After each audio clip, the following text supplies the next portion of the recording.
Imagine sitting in the corner office of a $1 billion company, surrounded by every symbol of success, yet feeling utterly exhausted, overwhelmed, and on the verge of collapse.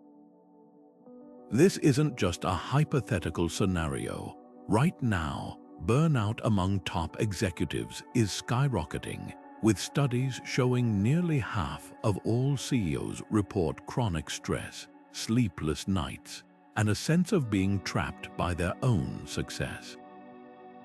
The very people who are supposed to have it all figured out are crumbling under the weight of endless decisions, relentless pressure, and the illusion that they must control everything. But what if the answer to this modern crisis was written over 2,000 years ago by a former slave turned philosopher? Enter Epictetus, the Stoic sage whose timeless wisdom cuts through the noise of our hyper-connected world with startling clarity. He once said, "We cannot choose our external circumstances, but we can always choose how we respond to them." Think about that for a moment. In a culture obsessed with hustling harder, optimizing every second, and chasing unattainable perfection, Epictetus offers a radical alternative. Focus only on what's within your control, your thoughts, your actions, your values, and let go of the rest.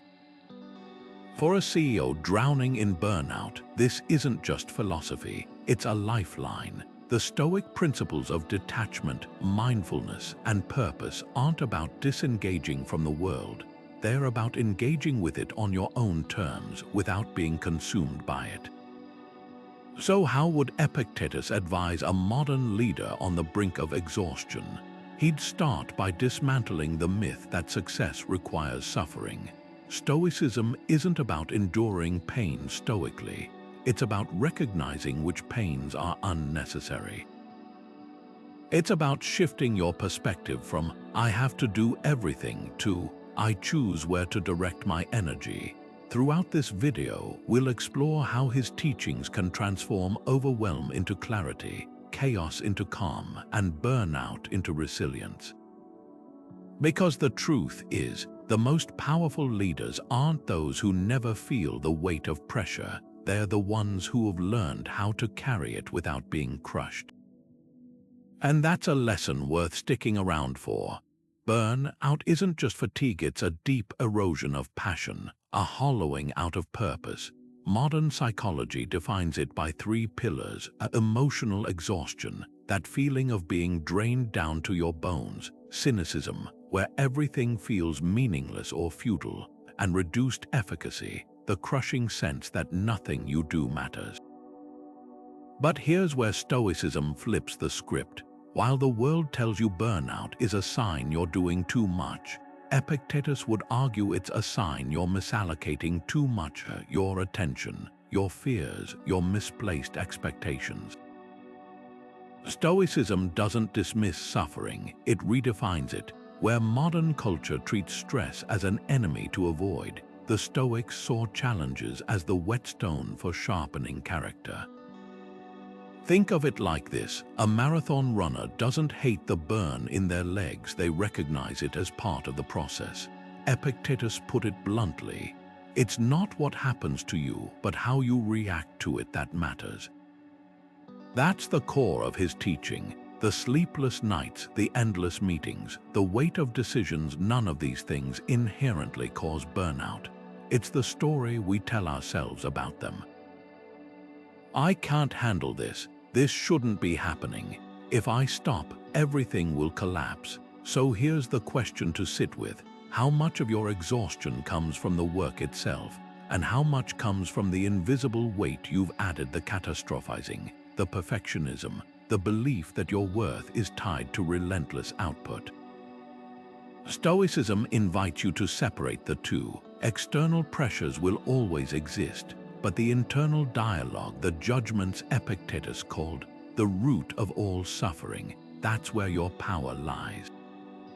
A CEO facing burnout isn't trapped by their circumstances, they're trapped by their relationship to those circumstances. And that's something no corner office, no board vote, no market fluctuation can dictate but you. Picture an archer drawing back their bow, focused, deliberate, every muscle attuned to the shot.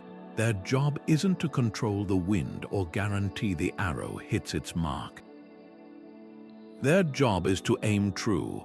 That's the essence of Epictetus' Dichotomy of Control, a concept that could save any CEO from the quicksand of burnout. He divided life into two categories: what's within our power, our judgments, desires, and actions, and what isn't: reputation, market crashes, other people's choices. The modern executive's exhaustion often stems from blurring these lines, pouring energy into forces they can't command, while neglecting the terrain they can. Take quarterly earnings, for example. A CEO can analyze data, refine strategy, and communicate vision, but they can't force investors to react a certain way or prevent a competitor's surprise move. Yet how many leaders lie awake at night, grinding their teeth over variables as unpredictable as the weather? Epictetus would call this futility. You're a fool, he'd say, if you demand that external things conform to your will when they belong to others. That doesn't mean indifference, it means directing effort where it actually bends reality. Here's the modern twist: neuroscience confirms this ancient wisdom. The brain's prefrontal cortex, responsible for decision-making, fatigues when we fixate on unsolvable problems like trying to mentally rewrite a bad review or agonizing over a delayed shipment. Meanwhile, the act of focusing on actionable steps, say, improving a product or mentoring a team, triggers dopamine, the very neurotransmitter that fuels motivation and resilience. Burnout, then, isn't just about workload, it's about misaligned focus. So here's your challenge: grab a sheet of paper and draw two columns. Label one, within my control, the other, beyond my control. Start filling them. Your morning routine, control. The stock market's mood swings, not so much. Your tone in a difficult conversation, absolutely, whether the other person listens. That's their choice. This isn't passive surrender, it's strategic energy management. The CEO who thrives isn't the one fighting every current. It's the one who learns which tides they can turn and which they must simply sail with. Epictetus offered a litmus test. If you think something is yours when it isn't, you'll blame gods and people when you fail. That's the burnout spiral, blaming external forces while shouldering burdens you were never meant to carry. The archer doesn't curse the wind, they adjust their stance, and that's where real power begins. One of the most liberating yet misunderstood ideas in Stoicism is the concept of apatheia, not the apathy of indifference, but the profound emotional resilience that comes from detaching your self-worth from outcomes. For a CEO battling burnout, this distinction is everything. Modern leadership culture often ties identity to results. Stock prices define your competence, quarterly reports measure your value, and market fluctuations become personal failures or victories. But Epictetus would call this a dangerous illusion. His famous words cut to the core: seek not for events to happen as you wish, but wish for events to happen as they do. This isn't about giving up ambition or lowering standards. It's about recognizing that your control ends where your effort does. Think of a surgeon. They can prepare meticulously, master their craft, and care deeply, but they can't guarantee a patient's recovery. If they tied their entire sense of purpose to every outcome, the emotional toll would be unbearable. The same applies to leadership. A CEO might launch a product with flawless execution, only to see it flop because of a sudden economic shift or a competitor's move.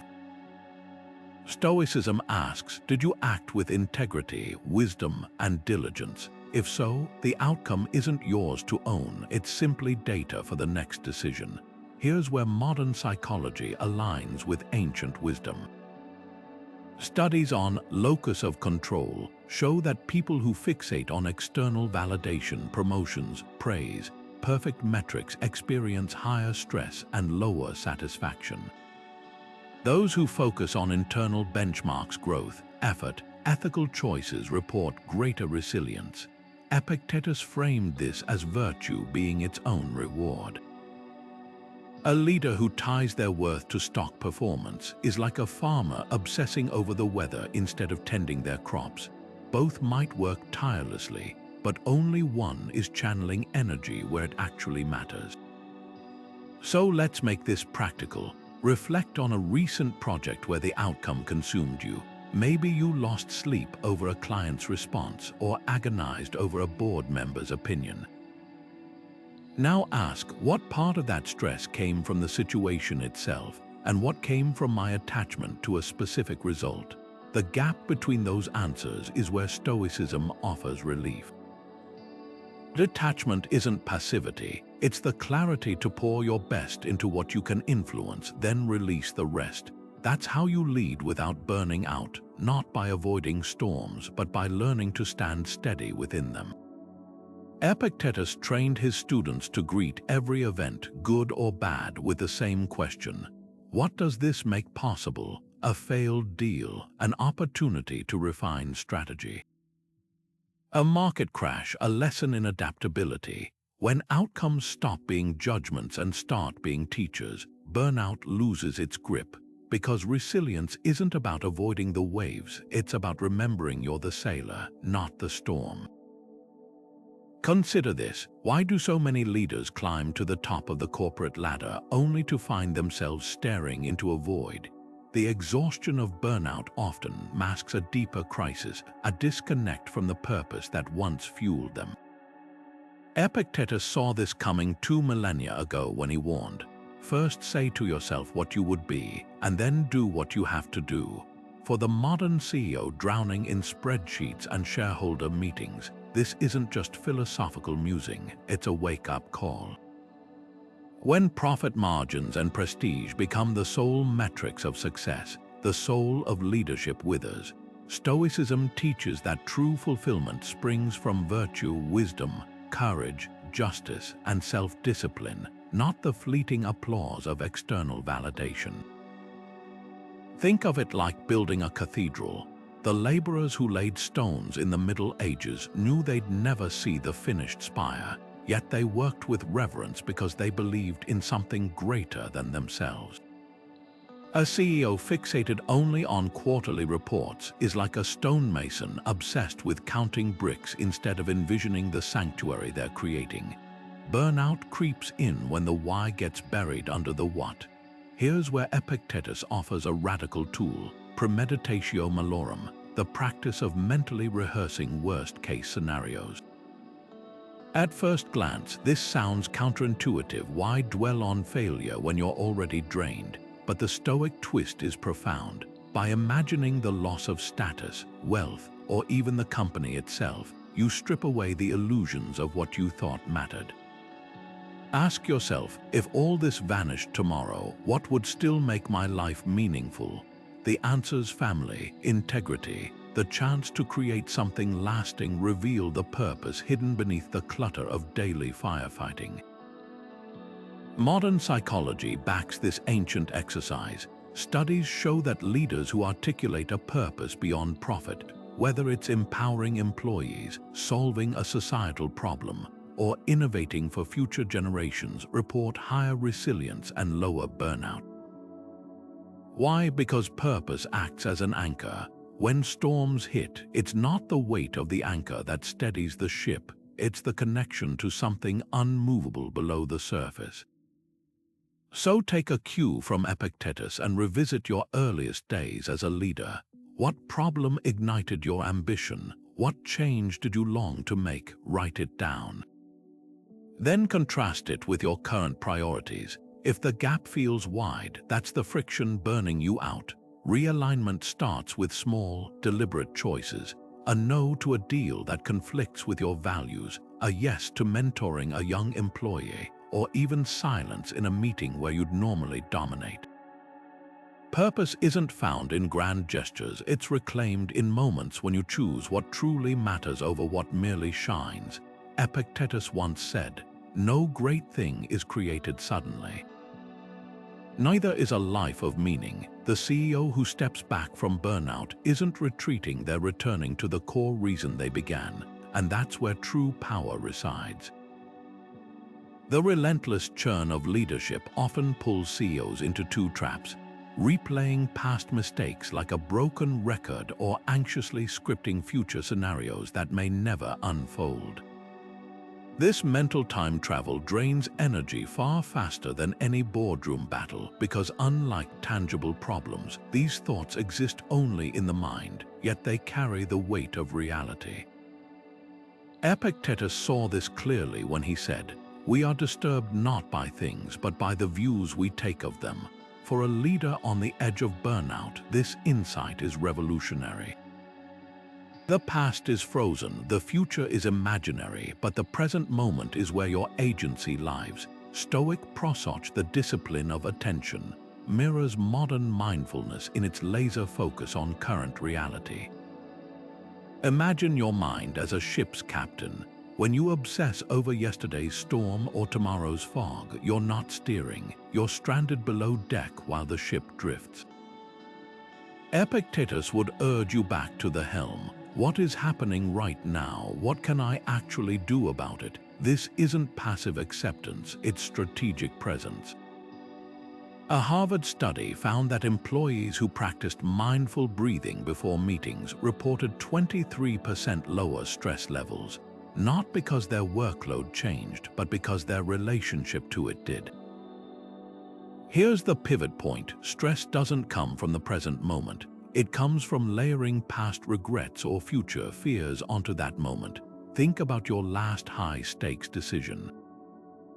Chances are the pressure wasn't in the facts before you. It was in the mental noise of, "What if we fail like last quarter?" or "How will investors react next month?" Epictetus called these unchecked impressions the root of all disturbance. The antidote: ground yourself like a tree in wind, roots deep in the now, branches flexible but unbroken. Try this today. Before your next call or email, pause for 3 breaths. Not the shallow sips of air you take while multitasking, but full, intentional breaths that anchor you in your body. With the first breath, notice the physical sensations: the weight of your feet on the floor, the texture of your chair. With the second, acknowledge one thought pulling you from the present. "I'm worried about the Q3 report," without judgment. With the third, consciously return to the task at hand. This simple ritual trains what Stoics called the inner citadel, the mental fortress no external chaos can breach. The irony: most leaders fear slowing down will make them less productive. Yet neuroscience reveals the opposite. When MIT researchers studied executives who practiced present moment awareness, they found a 31% boost in decision-making accuracy. Why? Because a mind tethered to the now processes information clearly, while one hijacked by past and future sees through a fog of distortion. Epictetus put it plainly: if you seek truth, you will find comfort.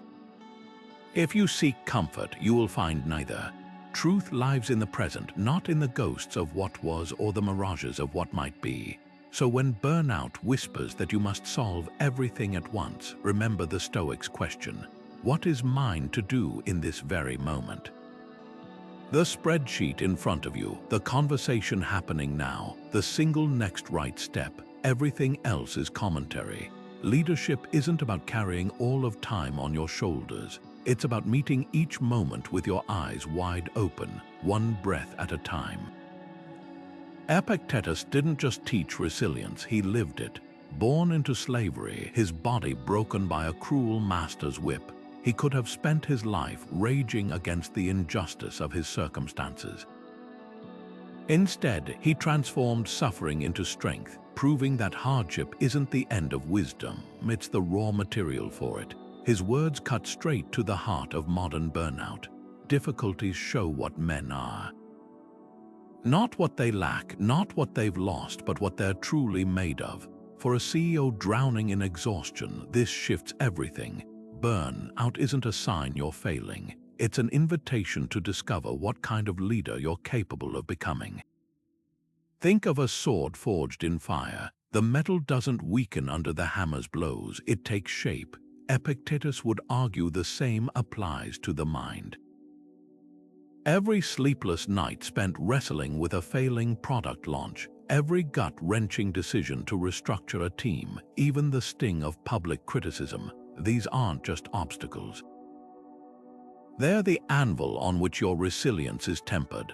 Modern psychology backs this ancient insight. Studies on post-traumatic growth reveal that individuals who navigate adversity with reflection, not just endurance, often emerge with greater clarity, creativity, and emotional agility.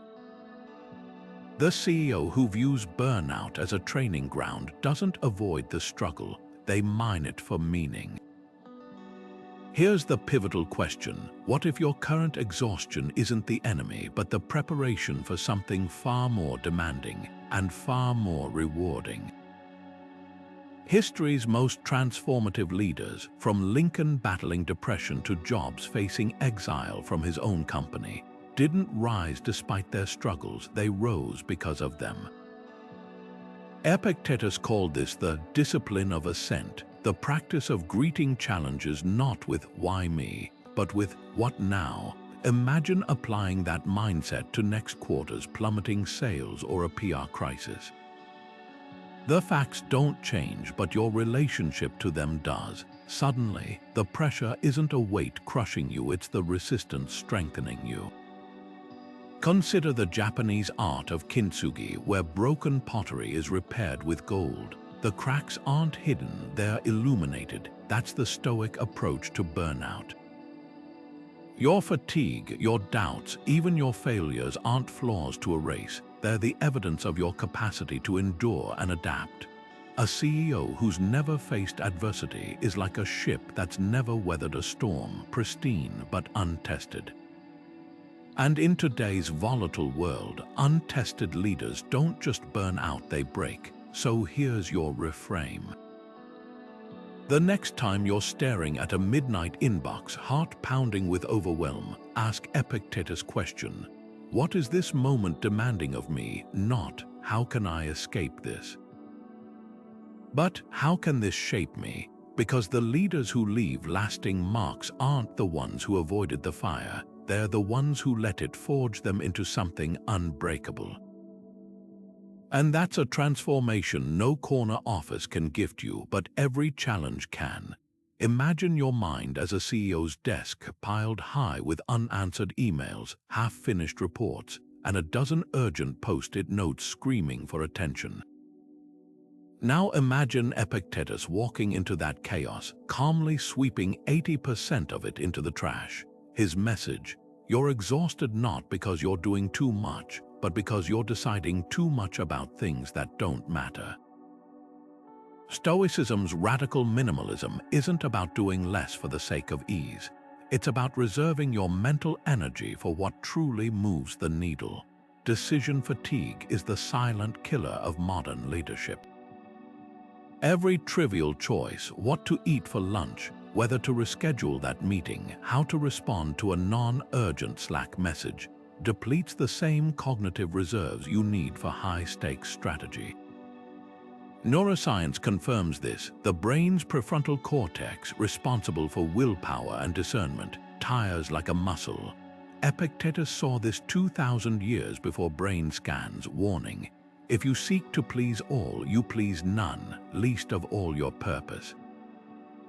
The CEO who tries to optimize every minor detail is like a gardener watering weeds while the roses wither. Here's the Stoic fix. At dawn each day, ask, what 3 tasks align so deeply with my core values that accomplishing them would make any other unfinished work irrelevant? Not 30 tasks, not 10-3. This ruthless prioritization mirrors Marcus Aurelius' journaling practice, where he distilled his imperial duties down to a single question: what is necessary? The modern equivalent might look like a tech CEO ignoring inbox noise to focus solely on product innovation, team morale, and shareholder trust, everything else.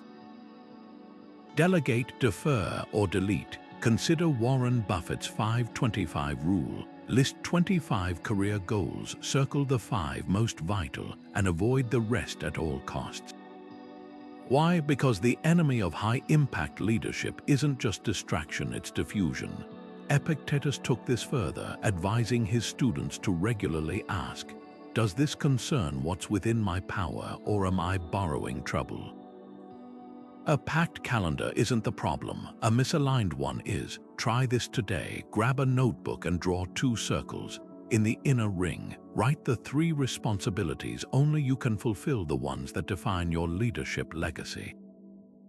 In the outer ring, list every other task currently cluttering your mind. Now, here's the challenge. For every outer ring item, assign it, automate it, or abandon it.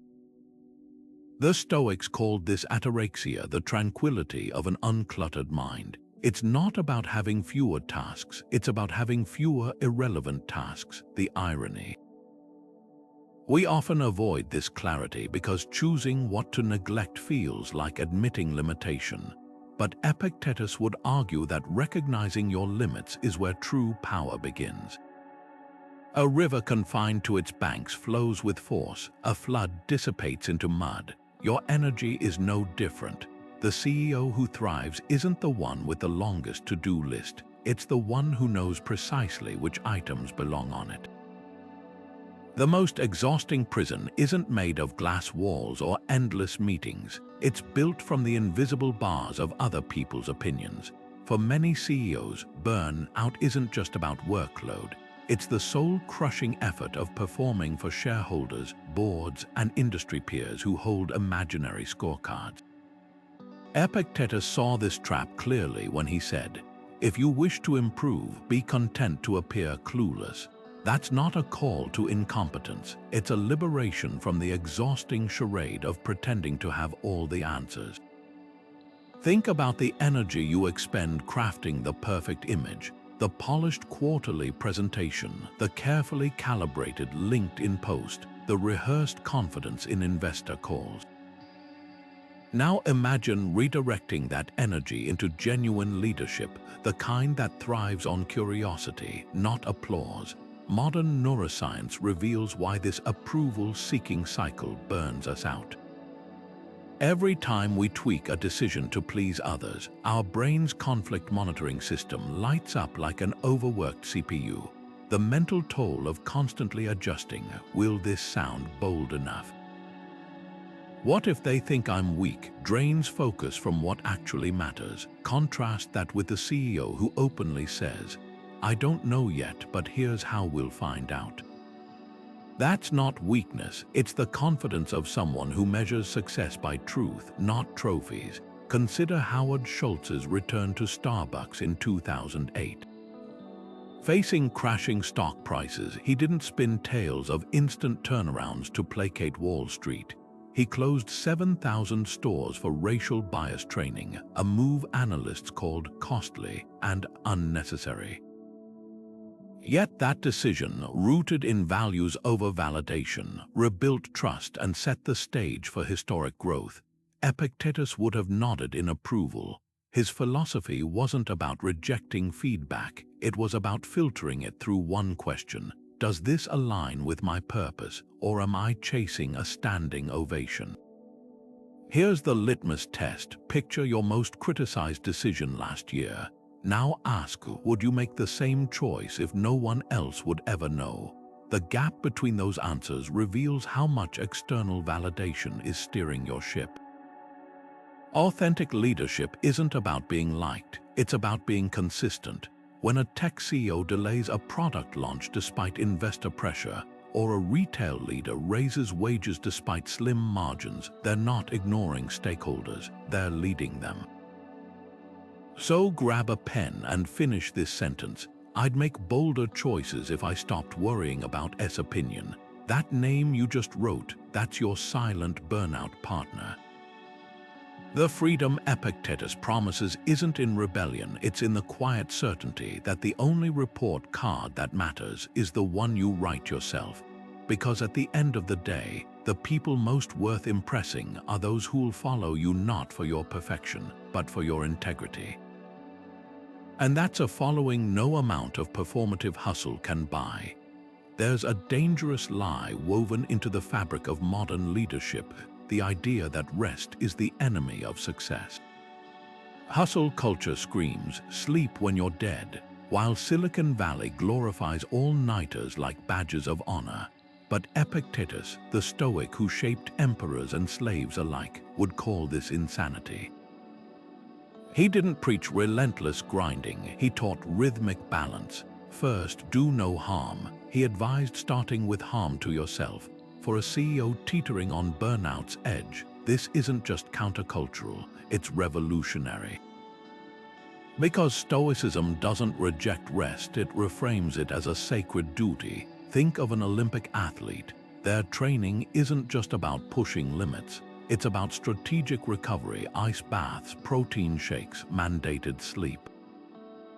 Why? Because peaks aren't sustainable without valleys. Epictetus applied the same logic to the mind. He wrote, "You must cultivate your own garden," a metaphor for tending your mental and physical state with the same rigor you apply to quarterly earnings. The ancient Stoics weren't ascetics who denied comfort. They were pragmatists who recognized that an exhausted leader is as useless as a blunt sword. Seneca, another Stoic giant, took daily walks to clear his mind and insisted on regular breaks from public life. Contrast that with today's executives wearing sleep deprivation like a trophy, as if fatigue proves commitment. Here's where modern science collides with ancient wisdom. Research from the Mayo Clinic shows that chronic sleep deprivation shrinks the brain's prefrontal cortex, the very region responsible for judgment and emotional regulation. In other words, the leader who brags, "I only need 4 hours," isn't optimizing time. They're eroding their ability to lead. Epictetus would have nodded at Stanford's findings that well-rested executives make 19% better decisions. His philosophy wasn't about enduring hardship for its own sake. It was about enduring the right hardships to serve a greater purpose. Burning out isn't virtuous, it's a failure of discernment. So how do we bridge this gap between ancient principle and modern practice? Start with a digital sunset, a Stoic ritual for the 21st century. 1 hour before bed, power down every screen, not just silencing notifications but full disconnection. Use that time as Epictetus did, journaling reflections from the day, reading philosophy, or simply sitting in stillness. This isn't pampering, it's recalibration. Microsoft's research proves that employees who disconnect after work experience 29% higher focus the next day. The Stoics knew what we're relearning. The mind, like land, needs fallow periods to yield its richest harvest. The next time you feel guilty for taking a break, remember Epictetus' razor-sharp question. If your body were lent to you by a friend, how would you treat it? You'd nourish it, rest it, honor its limits. The fact that it's yours doesn't make neglect admirable, it makes it reckless. True leadership isn't measured in hours logged. It's measured in clarity, presence, and the wisdom to know that sometimes the most strategic move is to step away. Because the CEOs who last aren't those who never tire. They're the ones who understand that recovery isn't lost time. It's the foundation of every triumph ahead. Consider the CEO who strides into meetings flanked by assistants, their authority announced by titles and corner offices. Then contrast that with the leader who arrives early to arrange chairs, listens more than they speak, and measures success by how many voices are heard.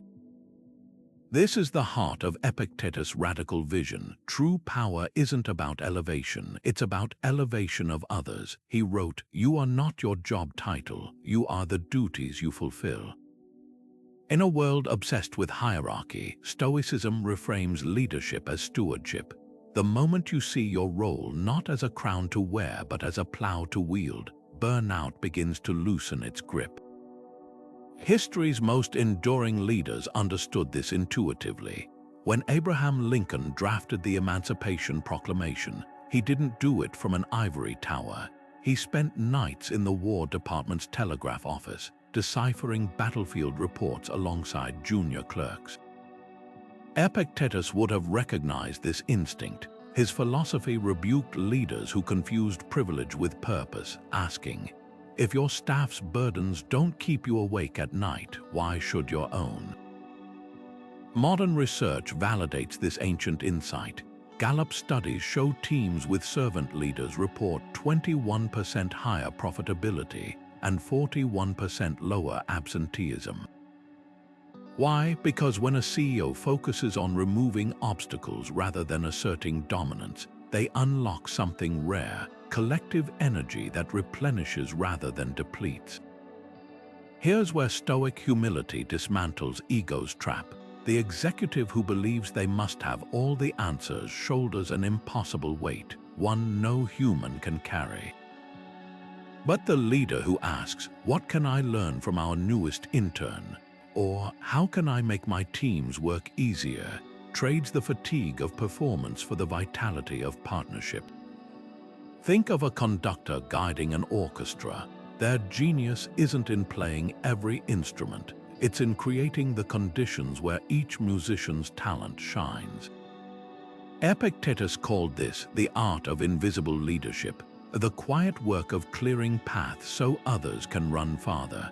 So here's your challenge today. Walk through your office or virtual workspace and notice one unseen effort that makes your leadership possible. The IT specialist who keeps servers humming, the assistant who remembers birthdays, then ask Epictetus' question, "How does my role make theirs more meaningful?" Because the paradox of servant leadership is this: the more you pour into lifting others, the lighter your own burdens feel. When you stop seeing your team as a means to your success and start seeing yourself as a means to theirs, exhaustion transforms into something else entirely: endurance. Picture this: a tech CEO paces their office at 3 a.m., rewriting a product launch speech for the 12th time, agonizing over every syllable. Across town, a retail founder throws out an entire clothing line because one shade of blue isn't perfect.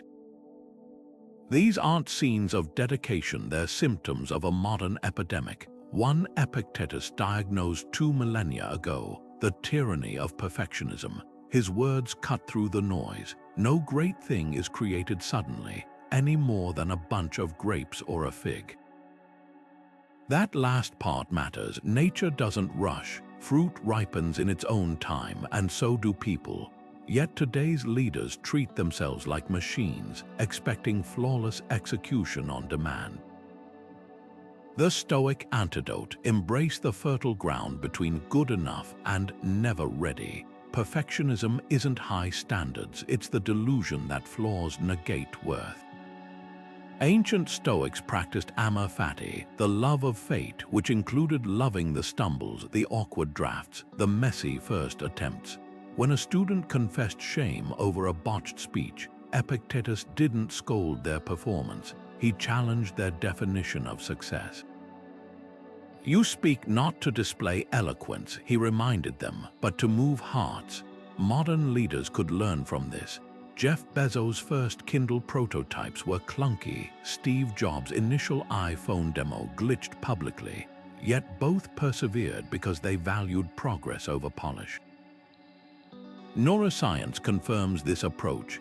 MRI scans show perfectionists experience mistakes as physical threats, triggering fight or flight responses. No wonder burnout follows. Here's the reframe Stoicism offers: every error is a curriculum. Thomas Edison didn't fail 2,000 times inventing the light bulb. He discovered 2,000 ways it wouldn't work. Epictetus would have called this prosouch attention turned inward to mine wisdom from missteps. Take Satya Nadella's transformation of Microsoft. Early in his tenure, he publicly described a major cloud computing error as the best teacher we ever had. That shift from hiding blunders to harvesting their lessons mirrors Stoic practice. It's not about lowering standards, it's about redirecting focus from "did I fail?" to "what did failure reveal?" So let's get practical. Grab a notebook and complete this sentence. I've postponed or overworked because it wasn't flawless. Now ask, what's the real cost of that delay? The product update shelved for minor tweaks, the employee feedback withheld until it sounded perfect. Perfectionism isn't just exhausting, it's expensive. A Yale study found executives who fear mistakes spend 37% more time on tasks than peers, with no measurable quality difference. That's time stolen from innovation, relationships, or simply breathing. Epictetus reserved his harshest criticism for those who demand the fruit in spring. Growth requires seasons. The CEO drafting a heartfelt memo doesn't need Shakespearean prose, they need authentic connection. The founder iterating a prototype isn't failing, they're obeying nature's law. Nothing great emerges fully formed. Your leadership journey isn't a highlight reel. It's a lived-in, weathered map where every crease marks a lesson and every stain tells a story. That's not imperfection, it's the only kind of mastery that lasts. There's a paradoxical power in staring directly at what terrifies you, not to dwell in fear, but to disarm it. This is the essence of premeditatio malorum, the Stoic practice of negative visualization Epictetus championed. While modern CEOs obsess over vision boards and 5-year plans, ancient wisdom suggests a counterintuitive exercise. Spend time each week vividly imagining your worst-case scenarios. Not as anxiety fuel, but as liberation. Picture your company filing for bankruptcy, your office empty, your stock worthless, your industry reputation in tatters. Now ask, what remains? The answer reveals what truly matters and what you've been taking for granted. This isn't pessimism, it's emotional armor. Studies in cognitive behavioral therapy show that systematically confronting feared outcomes reduces their emotional charge by up to 60%. When a leader mentally rehearses losing everything not in abstraction, but in visceral detail, they accomplish two things. First, they expose the hidden safety nets they didn't realize they had. Family intact, health preserved, the ability to start again, always present. Second, they uncover the absurdity of equating self-worth with external markers. A Fortune 500 CEO who practices this might realize, even if I'm flipping burgers tomorrow, I'm still the person who built something meaningful. That shift from "I am my success" to "I am more than my circumstances" is where resilience takes root. Consider how Sarah Blakely, founder of Spanx, credits her father's dinner table question, "What did you fail at this week?" for her comfort with risk, normalizing failure stripped it of its terror. Epictetus took this further, advising his students to let death and exile and all terrible things appear before your eyes daily. For a modern executive, that might translate to journaling about a competitor crushing your market share or a key product failing spectacularly. The goal isn't to manifest disaster, it's to recognize that even in catastrophe, agency remains. When Howard Schultz returned to Starbucks in 2008 amidst crashing stocks, he didn't just visualize recovery, he prepared for total collapse. That mental rehearsal allowed him to make bold moves like closing stores for racial bias training that others would have deemed reckless. Here's the practice in action. Set aside 10 minutes this week to walk through this mental exercise. 1. Identify your deepest professional fear: losing funding, a PR disaster, being ousted. 2. Picture it unfolding in granular detail. The email announcing layoffs, the awkward conversations at parties, the quiet hours rebuilding. 3. Now ask, what skills and values would I rely on to navigate this? Who would stand by me? What unexpected opportunities might emerge? The magic lies in the third step. By shifting from victimhood to resourcefulness, you rewire your brain's response to stress. fMRI scans show that executives who practice this technique develop stronger connections between the prefrontal cortex and amygdala, literally training their brains to respond to crises with clarity, not panic. Epictetus knew what modern science confirms: anxiety thrives in avoidance. The leader who regularly visits their fears in daylight robs them of their power after dark. Because when you've already survived the worst in your mind, everything else becomes negotiable. Your company might fail, your title might vanish, but your ability to reinvent, to find meaning in the rubble, that's not something any board vote can take from you. And that realization doesn't just reduce burnout, it makes you fearless. Epictetus once stunned his students with a blunt reminder: you could leave life right now. Not as morbid fixation, but as razor-sharp clarity. For a CEO drowning in back-to-back meetings and inbox infinity, this isn't a threat, it's liberation. Modern productivity gurus preach doing more faster, but Stoicism flips the script. What if true efficiency isn't about speed, but about ruthless alignment with what actually matters? The average executive spends 31% of their week on tasks that neither serve their purpose nor spark joy, just hollow busyness mistaken for progress. Consider two leaders facing identical workloads. One obsessively clears low-priority emails, patching leaks on a sinking ship. The other, guided by Epictetus' urgency, starts each morning with a brutal question: if today were my final day leading this company, what 3 actions would define my legacy? That's the Stoic to-do list in action, not tasks checked but virtues embodied, courage in that tough conversation, wisdom in delegating what others do better.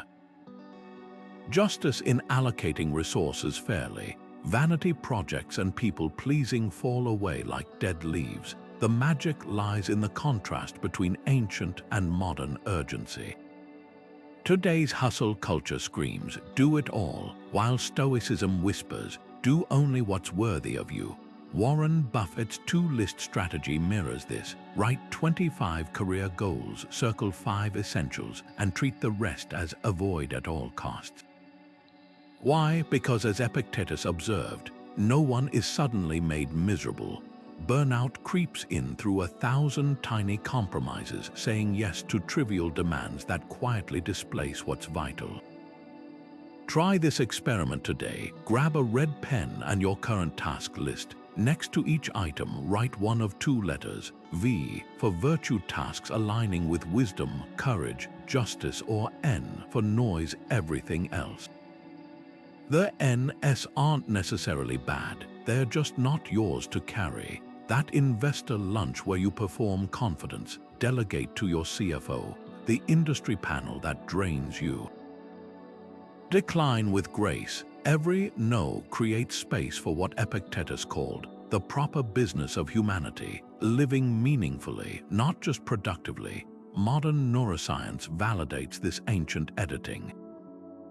When Princeton researchers tracked executives who prioritized high-impact work, they found a 43% boost in decision quality, not from working longer, but from working cleaner. The brain's prefrontal cortex thrives on focused intention, while multitasking on trivialities floods it with cortisol. Epictetus' urgency isn't about fear, it's about focus. The leader who asks, would I regret not doing this on my deathbed, isn't being dramatic, they're being deliberate. Your calendar is a finite vessel. Pouring in sand leaves no room for gold. Stoic time management doesn't give you more hours, it returns the ones you've been stealing from yourself. Because legacy isn't built in the frantic blur of activity, but in the quiet spaces between yes and no, where your truest priorities take root. Consider the people who fill your days, the colleague who hijacks every meeting with negativity, the board member whose passive-aggressive emails knot your stomach, the so-called mentor who subtly undermines your confidence. These aren't just unpleasant interactions, they're slow leaks draining your resilience. Epictetus saw this 2,000 years ago when he warned, "The key is to keep company only with people who uplift you, whose presence calls forth your best." For a CEO battling burnout, this isn't about social preferences, it's about survival. Toxic relationships don't just waste time, they rewrite your nervous system. Harvard research shows that just 15 minutes with a pessimistic person floods your brain with cortisol, the stress hormone that clouds judgment and depletes energy. The Stoic approach to relationships hinges on one radical question: does this person help me live in accordance with my values? Not, are they useful?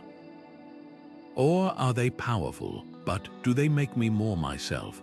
Ancient Stoics practiced such vigilant attention to how their companions influenced their inner state.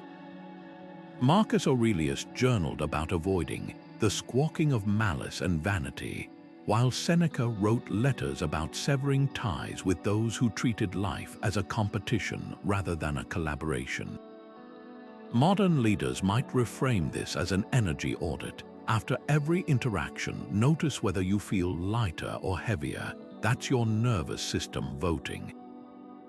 Take the case of a Fortune 100 CEO who realized her monthly dinners with a former industry rival, always framed as networking, left her physically exhausted. Epictetus would have called this predictable. You become what you tolerate. When she replaced those meetings with gatherings of younger founders hungry to solve problems rather than rehash grievances, her creativity reignited. This mirrors findings from the University of California.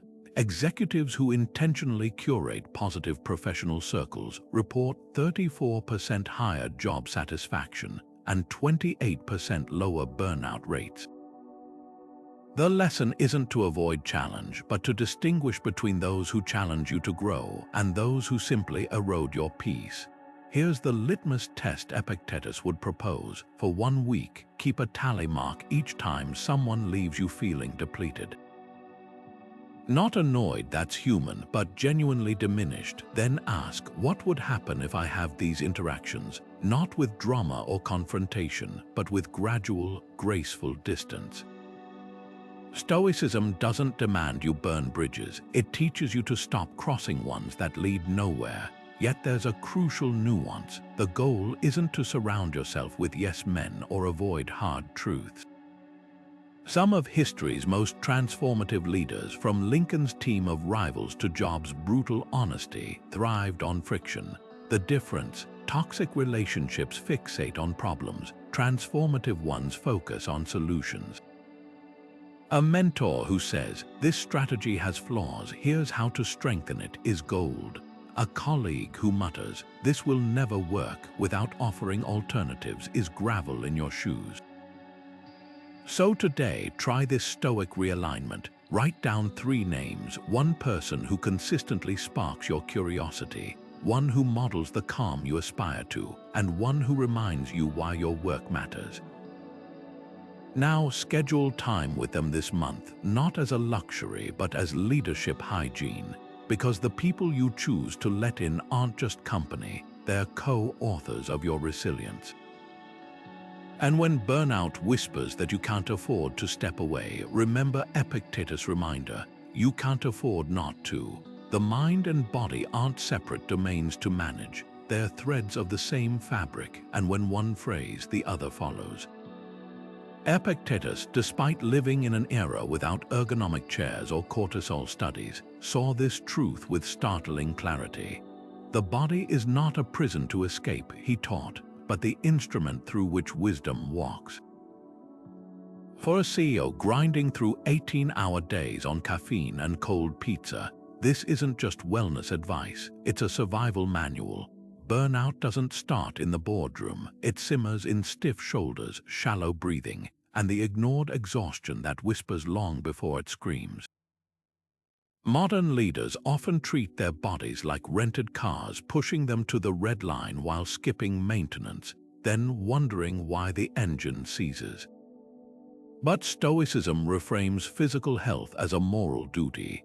Epictetus didn't preach six-pack abs or marathon times. He emphasized vitality as the foundation for clear thinking and emotional resilience.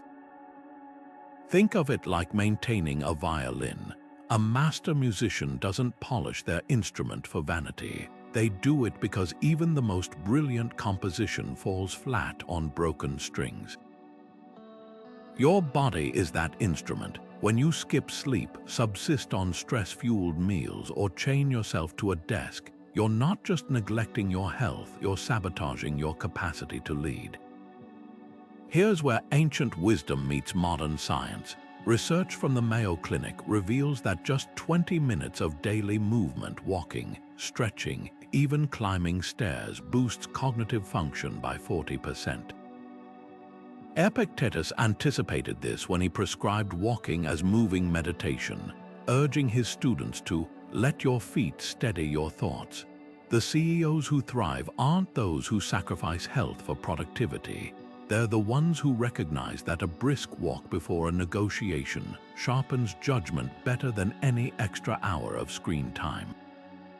Twitter's Jack Dorsey famously held walking meetings while Aristotle Onassis quipped, "Never sit when you can stand, never stand when you can walk." These aren't productivity hacks, they're Stoic practices in modern disguise. So let's translate this into action. Replace one sedentary habit this week with motion.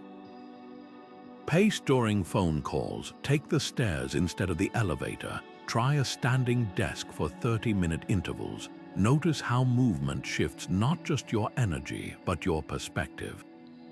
A Stanford study found that walking increases creative output by 60%, something Epictetus knew instinctively when he wrote, "The road solves what the desk cannot." But Stoic physicality isn't just about activity, it's about intentional restoration. The Romans built elaborate bathhouses not for luxury, but as sanctuaries for recovery.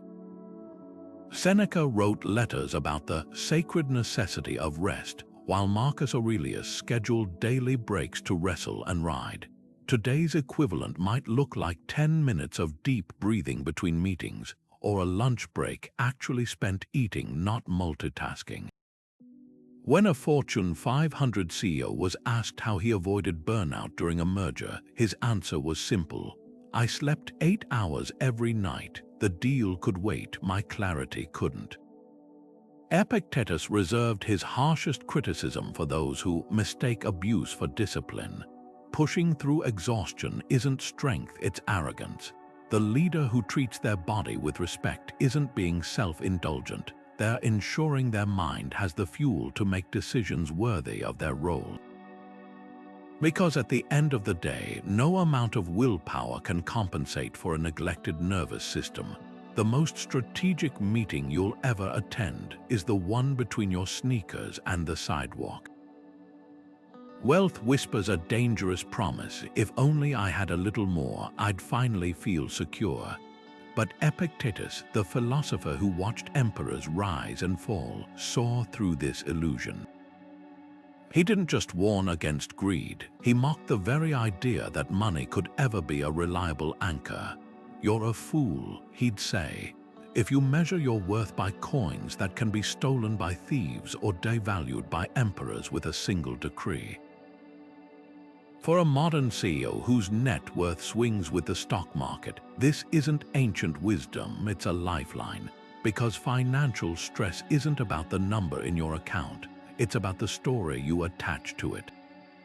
Take a moment to imagine losing every material possession tomorrow, not as a fear exercise, but as a revelation. What skills would remain? What relationships? What values? That's the Stoic litmus test for true wealth. When the Roman senator Seneca, one of history's richest men, wrote, "It's not the man who has too little, but the man who craves more that is poor," he wasn't preaching poverty. He was exposing the treadmill of endless accumulation. Modern studies confirm this. Once basic needs are met, happiness plateaus regardless of income. Yet leaders still lie awake over bonuses and buyouts as if these things could inoculate against uncertainty. Here's the paradox Epictetus would highlight. The more you cling to money as security, the less secure you become. Consider the tech founder who sold their startup for millions, only to panic when the market dipped, watching their enough number keep climbing. Or the executive who postpones family vacations and passions until some mythical future when the balance sheet feels safe. Stoicism reframes wealth not as a fortress but as a tool, like a hammer in a craftsman's hand, useless unless wielded with purpose. Warren Buffett's frugality despite billions isn't eccentricity, it's mastery of this principle. He lives in the same modest house he bought in 1958, not because he must, but because he knows comfort and excess are different languages. So here's your challenge: define your enough. Not the number your peers quote or the lifestyle blogs suggest, but the point where money stops adding meaning and starts demanding maintenance. For some, it's covering children's education and healthcare. For others, it's the freedom to invest in ideas without desperation. Write that number down. Then ask, what fear am I really trying to quiet with the next zero? Because the CEO who ties their piece to digits will always be one market crash away from panic, while the one who finds stability in their character sleeps soundly through any storm. Epictetus reserved his sharpest scorn for those who confuse their purse with their soul. True abundance isn't in vaults, it's in the unshakable understanding that your worth was never minted on any coin. And that's a wealth no recession can touch. Every great leader knows this truth: the mind left untended becomes its own worst enemy. Epictetus didn't just teach Stoicism, he lived it through a daily ritual that modern CEOs would do well to steal: the discipline of journaling. Not the vague gratitude lists of pop psychology, but a surgical review of what was truly controlled, what was truly learned. His method was simple yet revolutionary. Each night by candlelight, he'd ask two questions. Where did I mistake what's not mine to command for what is? And what did today reveal about my character? This wasn't self-help, it was self-auditing for the soul. Consider the alternative: the CEO who ends their day scrolling news feeds or numbing exhaustion with entertainment. The unprocessed stresses pile up like unopened mail until the mental desk collapses under the weight. Neuroscience shows that just 7 minutes of structured reflection lowers cortisol levels by 18% while boosting emotional regulation. Epictetus' journaling wasn't about dwelling on events, it was about distilling them into wisdom. When a deal fell through, he wouldn't lament the loss, he'd examine whether his attachment to the outcome had clouded his judgment. When a team member failed, he'd probe whether his expectations were rooted in reality or ego. Here's how to adapt this ancient practice for modern leadership. Keep 2 columns in your notebook, physical or digital. In the first, list every stressor from your day: the delayed flight, the rude email, the missed target. Then, with brutal honesty, label each as either controlled, your reactions, your effort, or uncontrolled, the weather, others' choices. The second column is for lessons, not platitudes like "be patient," but specific insights.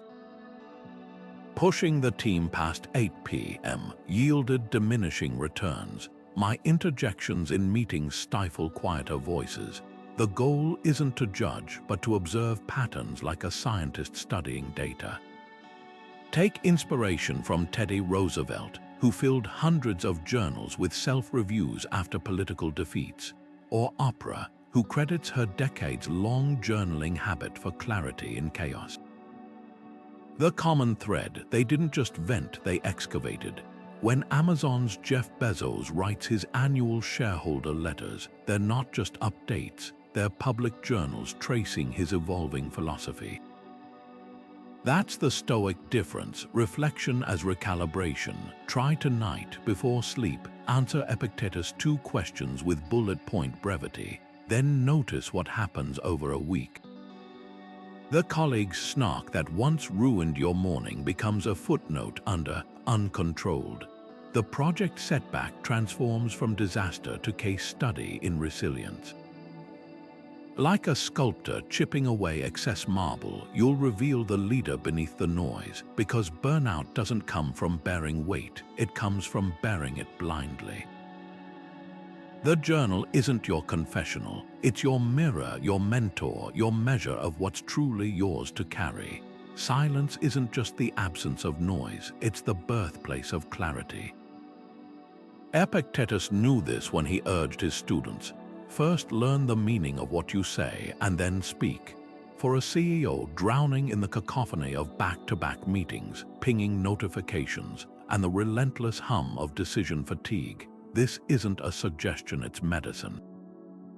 Burnout thrives in noise, in the illusion that constant reactivity equals productivity. But Stoicism prescribes a radical antidote, deliberate silence. Not as escapism, but as recalibration. Picture the difference between a snow globe shaken violently and one left to settle. The same particles, but one reveals clarity while the other obscures it. That's the power of stillness. Modern leadership culture glorifies the executive who's always on, mistaking responsiveness for wisdom. Yet neuroscience reveals that the brain's default mode network, the circuitry responsible for insight, creativity, and emotional regulation, only activates in states of quiet rest. A Harvard study found that leaders who practiced just 20 minutes of daily silence experienced a 32% boost in problem-solving accuracy. Epictetus would have nodded knowingly. His lectures weren't delivered in bustling marketplaces but in quiet courtyards where students could hear not just his words but their own thoughts. The CEO battling burnout isn't suffering from a lack of answers, they're drowning out the questions that matter. Here's where we take ancient wisdom into modern practice. Mute Monday. For 1 hour at the start of your week, eliminate all outward noise. No calls, no emails, no voices, just you and the space to think. Not strategizing, not troubleshooting, but reflecting. Ask Epictetus' question, what does this all mean? Not, how do I fix this quarter? But, why does this quarter matter? When Microsoft's Satya Nadella took over as CEO, he famously spent his first weeks in silent, listening not to market analysts, but to his own intuition about the company's soul. That pause, that refusal to rush into performative action, laid the groundwork for their trillion-dollar resurgence. The resistance to silence is primal. One Fortune 500 CEO confessed that his first attempt at a silent hour left him so agitated he checked his phone within 7 minutes. That discomfort isn't weakness, it's withdrawal from the dopamine hits of constant busyness. But like any detox, the rewards come with persistence. Start small. 5 minutes watching the sunrise without reaching for your phone. A walk without podcasts filling the air.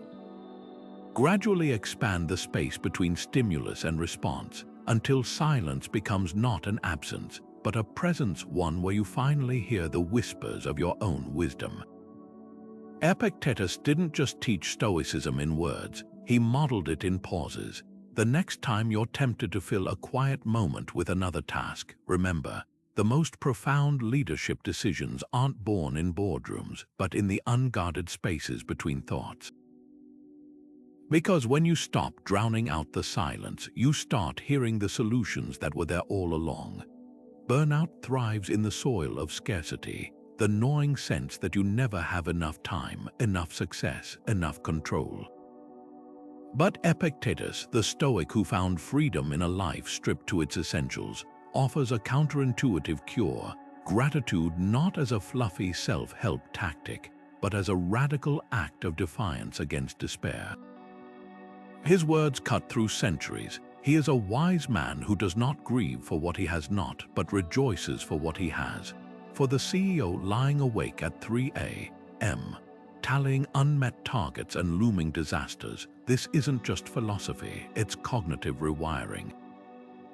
Gratitude in Stoicism isn't about denying hardship, it's about refusing to let hardship erase what's already good. Consider two leaders facing identical crises.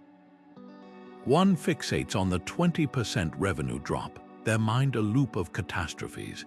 The other acknowledges the loss while also noting the 80% still flowing, the team brainstorming solutions, the health that lets them fight another day. Neuroscience reveals this isn't naive optimism, it's strategic survival. Studies at UCLA show that executives who practice gratitude have 23% lower cortisol levels and 19% faster recovery from setbacks. Why? Because gratitude shifts the brain from scarcity mode, which triggers stress hormones, to abundance mode, which activates problem-solving networks. Epictetus anticipated this when he wrote, "Nothing is miserable unless you think it so," a reminder that perspective isn't just perception, it's physiology. Here's where Stoic gratitude diverges from platitudes. It's not about slapping a smile on suffering, but about anchoring yourself to what no crisis can take. When a tech CEO loses a major client, they might journal, "Today hurt, but I'm grateful for the engineers who stayed late to pivot, for the mentor who called unprompted, for the fact that we've rebounded before." This isn't denial, it's strategic focus. Ancient Stoics called this premeditatio beneficiarum, the premeditation of blessings. By consciously cataloging what remains, you dilute the power of what's been lost. Try this tonight, the 3 gifts ritual Epictetus would endorse. Before sleep, name 3 specific things from your day that didn't have to exist but did.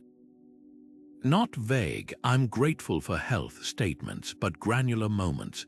The barrister who remembered your order amid your rushed morning, the employee who took initiative on a problem you hadn't spotted, the quiet minute watching sunlight through your office window. The magic lies in specificity. A Cornell study found that detailed gratitude journaling reduces emotional exhaustion by 31% in high-stress professionals, while generic entries show no effect. Why? Because precision trains your brain to spot micro-joys amid macro-chaos. The CEO battling burnout isn't lacking resources, they're drowning in unseen gifts. The Stoic practice of gratitude isn't about ignoring storms. It's about remembering you're still standing in the rain, still breathing, still capable of finding shelter. And sometimes that's enough to keep walking until the clouds break. There's a silent epidemic plaguing modern leadership, the addiction to control. Picture a CEO hunched over spreadsheets at midnight, rewriting team emails, obsessing over font sizes in presentations. This isn't dedication, it's fear masquerading as diligence. Epictetus, the Stoic who taught that freedom begins with surrender, would call this out for what it is, an illusion. His words cut straight to the heart. No man is free who is not master of himself. The irony, the leader who clings to every detail isn't demonstrating strength, they're admitting they've lost command of their own mind. Delegation isn't just a time management tactic, it's a litmus test of trust. Consider how Steve Jobs handed Apple's design vision to Jony Ive, or how Oprah built an empire by surrounding herself with producers who amplified her voice without needing her fingerprints on every decision. These leaders understood what Stoicism teaches. Mastery isn't about doing everything, it's about knowing what only you can do. Every hour spent micromanaging a task someone else could handle isn't just wasted time. It's stolen energy from the strategic thinking only you bring to the table. Neuroscience confirms this. A Yale study found that executives who delegate effectively experience 28% lower stress levels and 40% higher team performance. Why? Because control hoarding triggers the brain's threat response in both leader and team, while trust activates collaboration circuits. Here's the pivotal shift Epictetus would demand: redefine what yours truly means.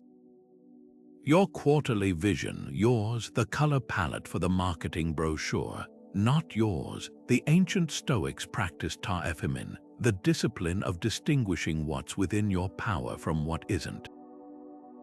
For a modern leader, this translates to a ruthless filter before taking on a task. Ask, does this require my unique judgment, or am I just satisfying my anxiety?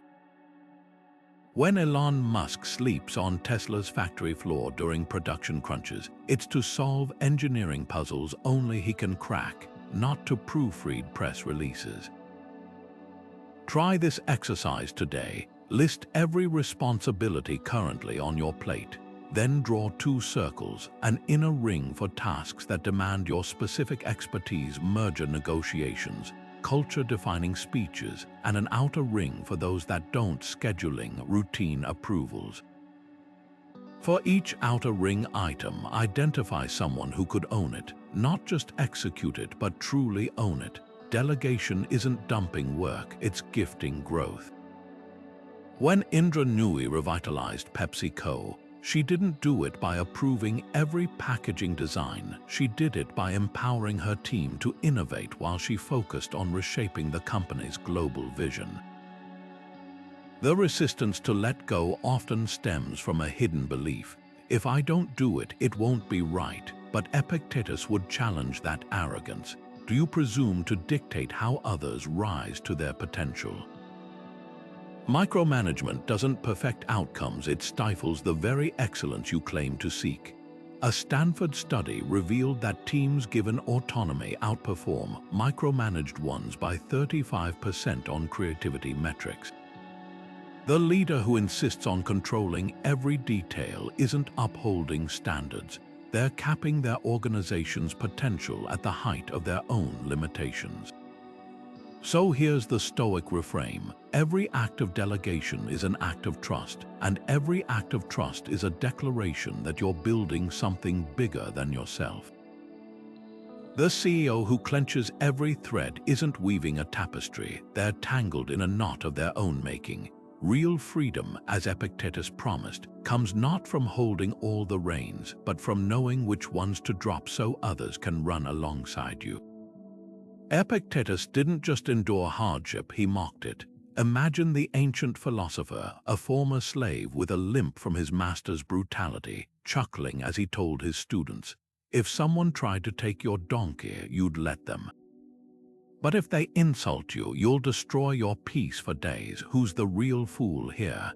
This wasn't just resilience, it was rebellion, a refusal to let life's absurdities steal his joy. For the modern CEO drowning in stress, this is the missing ingredient, not just enduring burnout, but laughing in its face, because when you can find humor in the chaos, you've already won.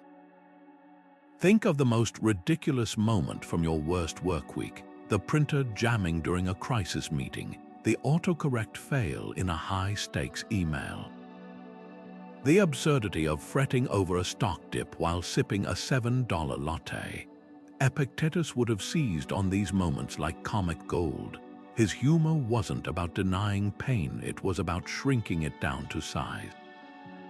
When he joked, "You're upset because someone splashed you at the baths. Did you forget you brought a body that could get wet?" He wasn't dismissing frustration. He was exposing how tiny most of our stressors look when held up to the light. Modern psychology backs this ancient wit. Studies show that leaders who practice stress reappraisal, reframing anxiety as excitement, outperform peers by 19% under pressure. But Stoicism goes further. It turns dread into stand-up material. A tech CEO facing a server crash might channel Epictetus. "Ah, perfect. Now I get to test whether our backup plan was worth all those sleepless nights." The crisis hasn't changed, but the weight it carries has. Here's your challenge. The next time your heart races over a missed deadline or a snarky board comment, ask Epictetus' question: what's objectively hilarious about this?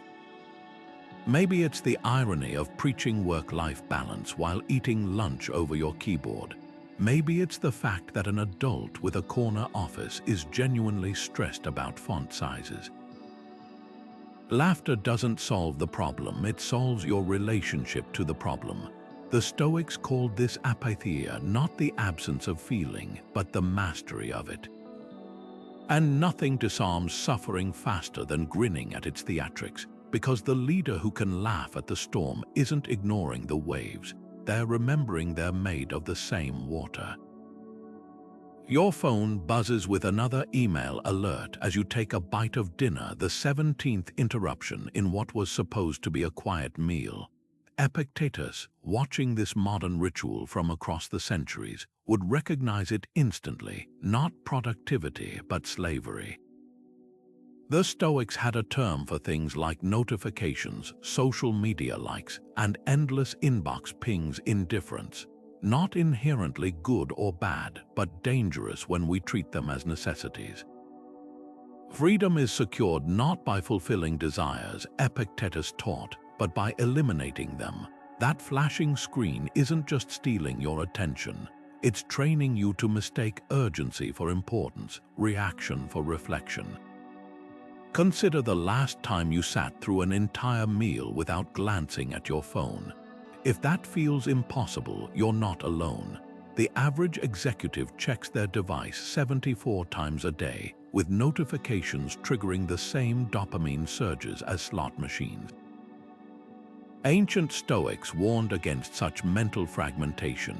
Seneca wrote letters lamenting how society's noise drowned out inner wisdom, while Marcus Aurelius scheduled hours of solitude to return to himself. Their modern equivalent, a no-screens mealtime not as deprivation but as reclamation. The science behind this is startling. University of Virginia researchers found that people preferred electric shocks over sitting alone with their thoughts for 15 minutes. Our aversion to stillness isn't just habit, it's neurological panic. Yet Epictetus would argue that this discomfort is precisely where freedom begins. When you resist the itch to scroll during dinner, you're not just avoiding distractions, you're retaking ownership of your mind. Here's the Stoic experiment. For one meal today, leave all devices in another room. Not silenced, not face down gone. Notice the initial anxiety, like withdrawal from a drug. Then something remarkable happens. The taste of food sharpens. Conversations deepen. That mental fog from switching tasks every 90 seconds lifts. A Microsoft study confirms this. Participants who practiced device-free meals reported 34% higher mindfulness scores and 22% lower stress levels. The ancient Stoics didn't have iPhones, but they understood the principle. What you habitually reach for shapes what you habitually value. The real test comes when you miss a critical notification. Epictetus would chuckle. Has the world ended, or have you simply discovered it spins without your constant supervision? Every unread email during those 30 minutes is a tiny revolution, proof that you're not the puppet of your inbox, but a person who eats, thinks, and chooses where to direct attention. That's not just a digital detox, it's a reclaiming of what the Stoics called proherses, your sovereign faculty of choice. The screens will still be there after dessert. But the meal, the moment, the clarity, those slip away like sand through open fingers. Imagine walking into a boardroom where whispers follow you. Someone leaked a scathing critique of your leadership style. Your face burns, your pulse races, the instinct to defend or retaliate surges like a wave. Now picture Epictetus sitting calmly in your chair, unfazed. If someone speaks badly of you, he'd remind you, that's their problem, not yours. This isn't indifference, it's emotional armor forged in Stoic fire. For a CEO weathering the storm of public opinion, mastering this distinction doesn't just preserve sanity, it transforms criticism from a threat into a tuning fork for growth. The modern executive's dilemma is universal. Feedback stings. A Harvard study revealed that even constructive criticism triggers the brain's pain centers as sharply as physical injury. Yet Stoicism flips this vulnerability on its head. When Epictetus said, "It's not what happens to you, but how you take it," he was mapping the neural pathway to resilience. Consider Elon Musk's response to a tweet mocking Tesla's Cybertruck design. The haters will call it ugly until it's parked in their driveway. Humor, not defensiveness. Detachment, not denial. That's Stoic immunity in action, recognizing that words only wield the power you loan them. Here's the mental reframe every leader needs. Visualize criticism as a package delivered to your doorstep. You have three choices. 1. Unwrap it angrily, ruminate on every insult, letting it colonize your thoughts. 2. Leave it unopened, dismiss valid feedback with brittle arrogance. 3. Examine it with curiosity, ask, is there truth here to make me sharper, or just noise to ignore? The Stoic CEO chooses door 3. When Sheryl Sandberg received brutal feedback early at Facebook about her intimidating presence, she didn't rebut, she adjusted her tone in meetings. Not to please critics, but to align with her own values of inclusive leadership. That's the nuance Epictetus championed, filtering feedback through your internal compass, not others' emotional weather. Role-play this scenario. A junior employee accuses you in an all-hands meeting of being out of touch. The room holds its breath, the Stoic response. Pause, breathe, then, help me understand what specific decisions made you feel that way. No bristling, no ego. Either you'll uncover a blind spot gift, or you'll reveal their biased data. Both outcomes strengthen your leadership. Neuroscience confirms the Stoic advantage. Brain scans show leaders who practice detached reflection versus reactive defense activate the prefrontal cortex, the hub of rational decision-making. Meanwhile, the amygdala, the brain's alarm system, stays quiet. Epictetus knew this intuitively when he wrote, "You're the guard at the gate of your mind, only let in what serves your purpose." Every unexamined reaction is a breach in your defenses. So next time a barb lands, ask Epictetus' question, "Does this belong to me?" The colleague's snide remark about your presentation. Their insecurity, not yours. The investor's skepticism about your vision. Their risk calculus, not your worth. The only feedback that demands your energy is the kind that helps you build, not the kind that makes you bleed. Because the leader who needs no defense is the one no insult can touch. Sleep isn't just rest, it's the foundation of every decision, every moment of clarity, every ounce of resilience a leader possesses. Yet for the modern CEO staring at the ceiling at 3 a.m., sleep has become another performance metric they're failing to hit. Epictetus saw this coming 2,000 years ago when he observed, "We borrow our bodies from nature. To mistreat them is to dishonor the lone." Burnout doesn't start with the 100th work hour. It starts with the first stolen hour of sleep, the moment we trade restoration for the illusion of control. The Stoics didn't just value sleep, they ritualized it, turning the transition from wakefulness to rest into a sacred boundary between what's done and what's deserved. Consider the contrast. Today's executive scrolls through emails in bed, blue light flooding their retinas, cortisol spiking with every unread message. Meanwhile, Seneca would end his evenings writing letters by oil lamp, deliberately shifting from debate to reflection. Marcus Aurelius journaled not just his thoughts but his gratitude, a practice now proven by neuroscience to lower heart rate and prepare the brain for deep sleep. The ancient Stoic wind down wasn't about passive exhaustion. It was an active surrender, a deliberate release of the day's burdens. They understood what modern science confirms. Sleep deprivation shrinks the prefrontal cortex, the very region needed for the judgment calls leaders pride themselves on. Here's where we bridge antiquity and urgency. The Worry Dump Journal, a Stoic twist on modern sleep hygiene. 30 minutes before bed, take a notebook paper, not pixels, and divide the page into 2 columns. On the left, pour out every unresolved stress, the pending merger, the underperforming team member, the nagging sense you've forgotten something. On the right, apply Epictetus filter. Which of these can I influence tonight? The merger won't be decided in your pajamas. The team member won't transform before dawn. But the forgotten task, write it down as a morning priority, then close the book, literally and mentally. UCLA researchers found this practice reduces sleep onset insomnia by 40% because it externalizes circling thoughts, tricking the brain into feeling action has been taken.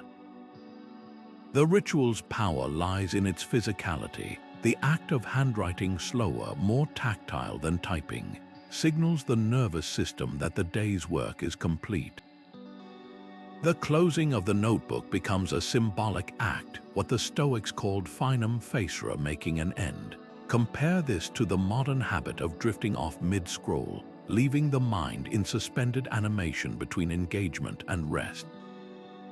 A Stanford sleep study revealed executives who practiced a structured wind down like this gained 19 extra minutes of deep sleep, the reparative phase critical for emotional regulation.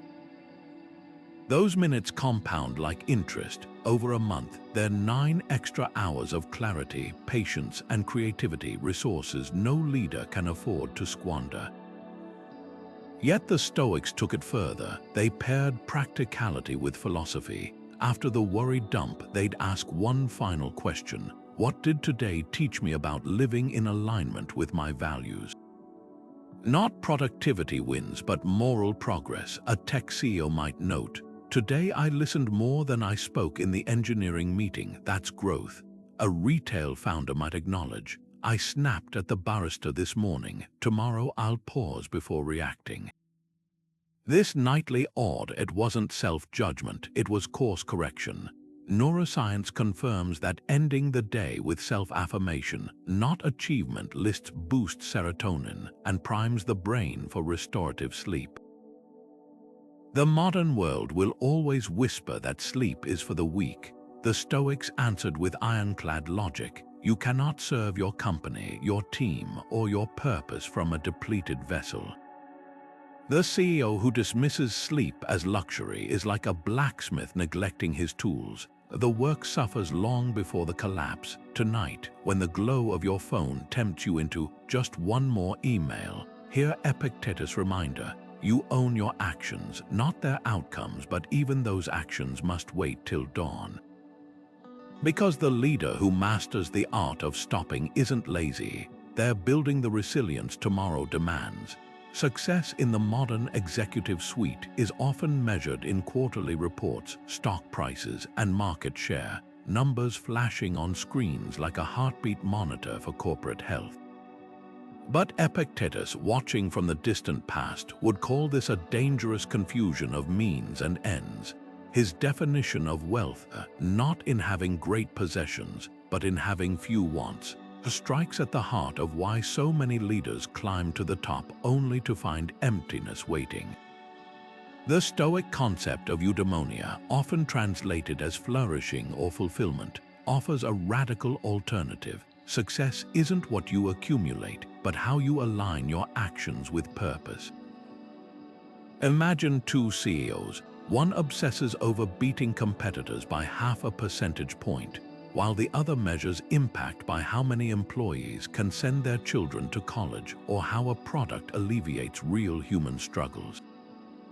Both may achieve success, but only one experiences eudaimonia, the deep, unshakable satisfaction of living in accordance with virtue.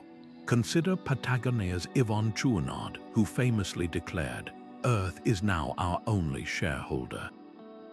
By redirecting company profits to fight climate change, he wasn't rejecting business success, he was redefining it through a Stoic lens.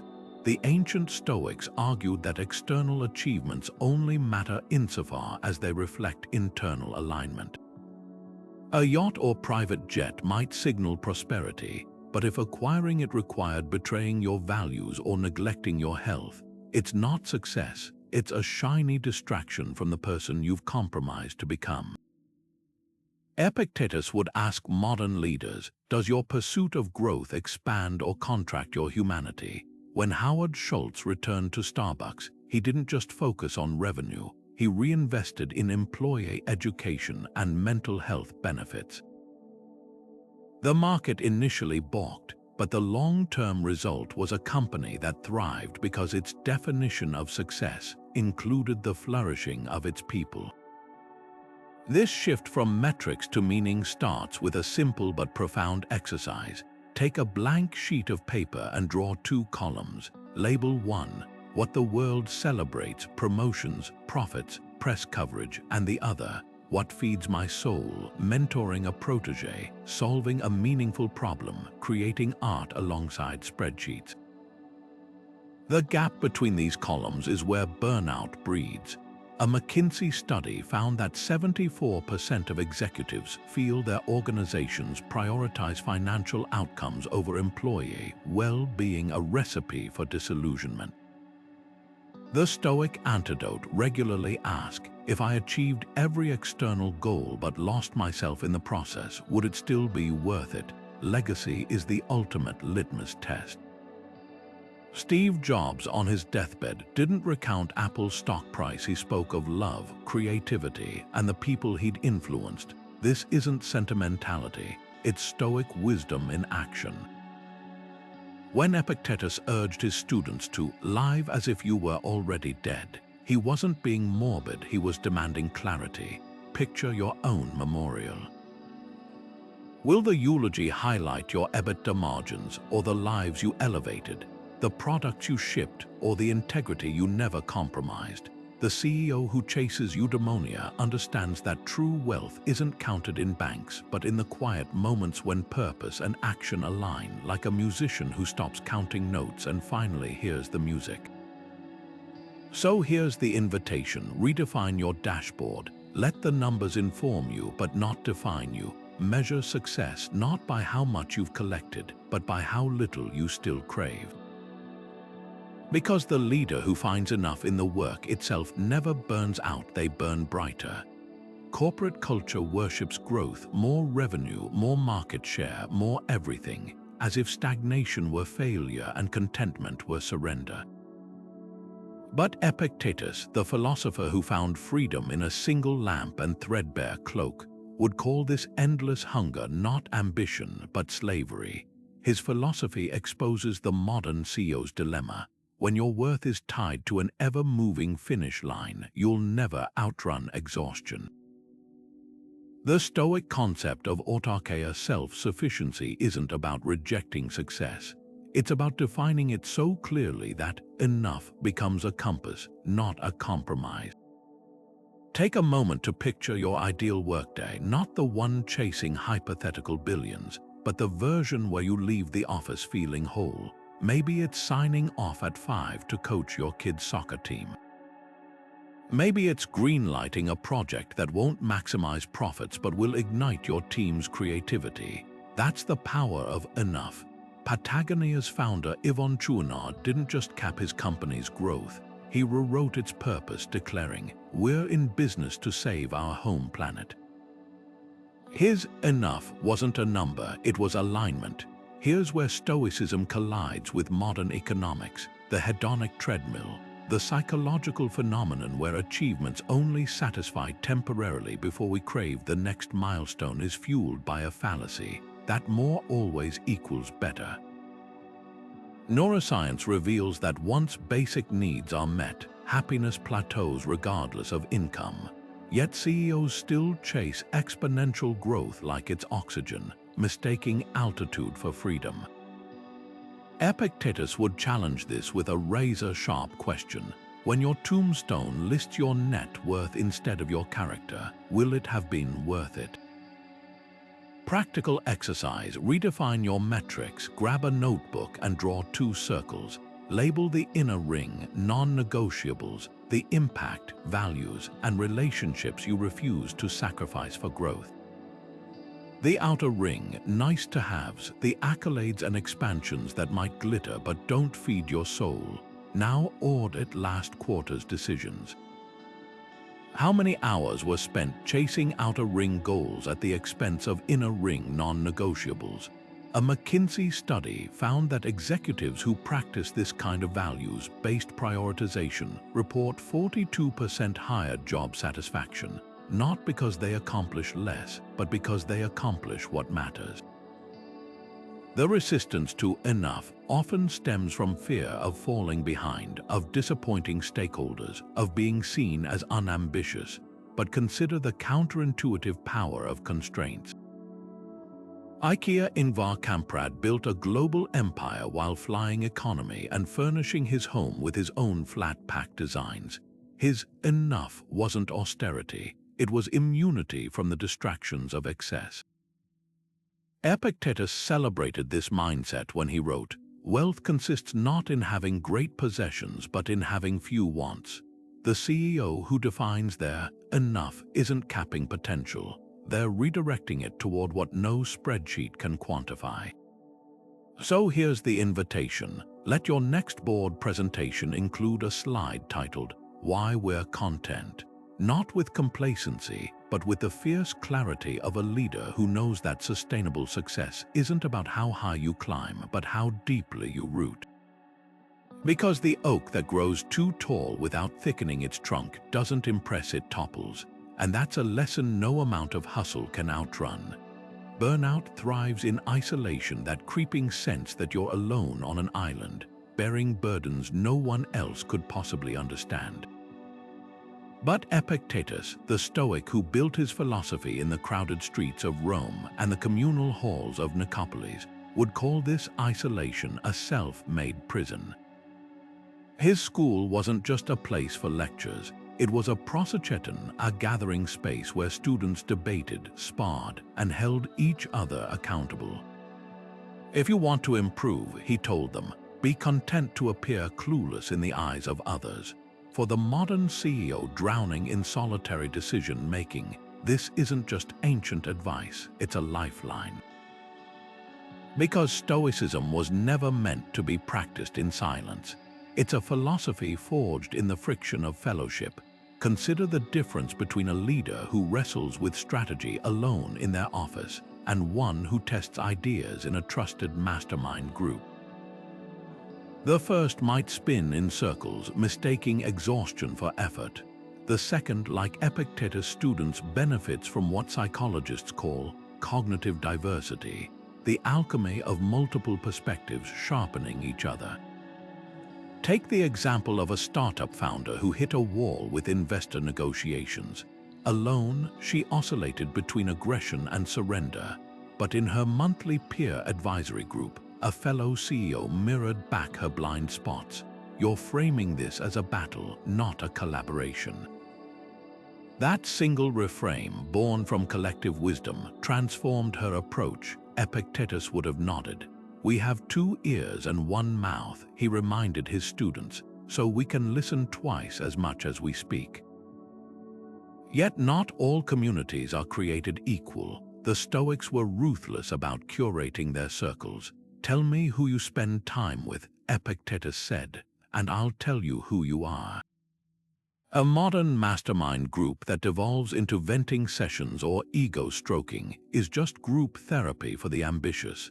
The Stoic ideal, a symposium, not the modern cocktail party, but the ancient Greek tradition of rigorous dialogue over wine, where every guest was expected to challenge and elevate the discussion. Imagine applying that standard to your next board meeting or mentor coffee. Instead of "how's business?" the opening question becomes, what's currently stretching you beyond your comfort zone? That's the difference between networking and fellowship. One collects contacts, the other forges character.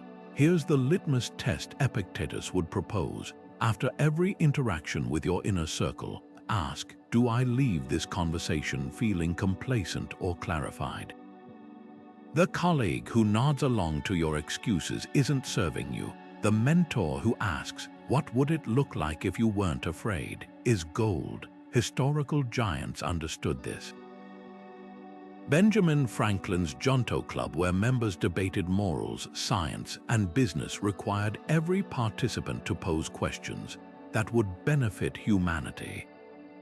No small talk, no status updates, just deliberate, disciplined growth. So here's your challenge. Identify one person in your professional orbit who embodies what the Stoics called parrhesia, fearless speech. Not the yes man who applauds your every move, but the colleague who asks, why does this matter? When you're obsessing over minutiae, schedule a conversation with them this week. Come prepared with this question. What's one belief I hold about leadership that might be limiting me? Then, and this is crucial, listen without rebutting. The ancient Stoic schools weren't echo chambers. They were gymnasiums for the mind, where ideas were tested like muscles under weight. Isolation might feel like control, but it's really just stagnation in disguise. The CEO who surrounds themselves with honest challengers isn't admitting weakness, they're building anti-fragility, because steel doesn't strengthen itself. It's forged in the fire, hammered by skilled hands, and tempered in communion with other elements. Your leadership is no different. Burnout doesn't have to be the end of your story. It can be the beginning of a wiser, more resilient chapter. Everything we've explored circles back to three pillars Epictetus would prescribe like an ancient antidote: control, purpose, and resilience. Control isn't about micromanaging the world. It's about mastering your inner world, your judgments, your focus, your boundaries. Purpose isn't a vague mission statement. It's the compass that keeps you steady when storms rage. And resilience, that's not about never falling. It's about learning how to fall without shattering. These aren't just philosophical ideas. They're survival tools for anyone carrying the weight of leadership. Think of burnout as your body's smoke alarm, a signal, not a sentence. It's not screaming that you're broken, it's warning you that something needs to change. The CEO who ignores the alarm risks burning down the house, the one who listens. They discover a chance to rebuild with stronger materials. Epictetus faced slavery, exile, and physical pain, yet he taught that circumstances don't make the man, they reveal him. Your burnout isn't a verdict on your ability to lead, it's an invitation to lead differently. So where do you start? Not with a complete overhaul, but with a single Stoic practice this week. Maybe it's the 2 circles exercise to reclaim focus, or the worry dump journal to quiet your mind before sleep. Perhaps it's as simple as asking yourself at each decision point, is this mine to carry? Small steps compound. The Roman aqueducts weren't built in a day, but drop by drop, they channeled enough water to sustain an empire. Your resilience is no different. Epictetus left us with a razor-sharp truth. No man is free who is not master of himself. Freedom isn't found in a corner office or a perfect quarter. It's in the quiet moments when you choose your thoughts over your triggers, your values over validations, your long-term vitality over short-term victories. That's the Stoic secret. Real power isn't about controlling the world around you. It's about reclaiming the world within you. If this conversation resonated, imagine what else 2,000 years of wisdom could unlock. Hit subscribe. We're just scratching the surface of how ancient philosophy can transform modern leadership, because the best leaders aren't just well-read, they're well-lived. And that's a journey worth taking